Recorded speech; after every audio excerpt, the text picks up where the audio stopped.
So today's topic is private apartments versus UR housing. Let's jump straight into it. Private apartments are owned by individual landlords, whereas Ur Chintai or UR housing is a corporation formed by the Japanese national government. From what I've seen, UR housing are generally bigger complexes and tend to be further away from the station. They also involve fewer fees, so let's talk about that. Some of the fees usually involved with private apartments include key money, agent fee, guarantor, and renewal. I explained more about these fees and others in part 2. Now with UR housing, they require no key money, no agent fee, no guarantor, no renewal, and the cleaning fee is also usually cheaper. So that's a lot of savings.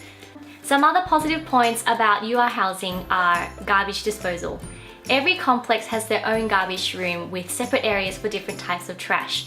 This means you don't really have to wait for specific days to throw out certain types of rubbish. I talk more about garbage collection in Japan in this video. Next, discounts.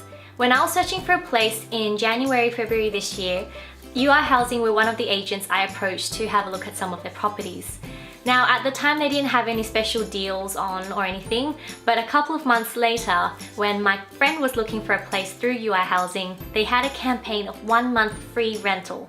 Now a colleague of mine who used to work in the real estate industry and has been renting through UR Housing for quite some time now, said that they have these campaigns once in a while. So that's definitely something you could ask about or look into.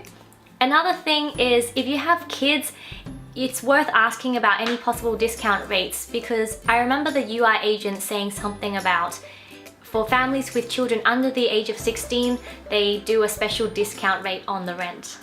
Finally, if you are interested in an apartment after an inspection, the UR agent can actually put it on hold for you for 2 weeks. That means no one else will be showing that property during that period, which gives you more time to think things over and get your finances in order. Now, having said all that, we're actually not currently renting through UR housing. The main reason why I moved from my previous apartment was because after 1.5 years of long distance, with some catch-ups during that period, Tori was finally going to join me here in Japan. We both wanted to be close to a particular station, and since there were no UR housing near that station, we ended up going with a private apartment. We also prefer smaller buildings than large complexes, and we're super happy with our current home, so everything's worked out really well. Alright, so that is private apartments versus UR housing. Don't forget to like this video and subscribe if you haven't already, and I will see you in my next video, which will be about the actual move and settling in process. Until then, bye!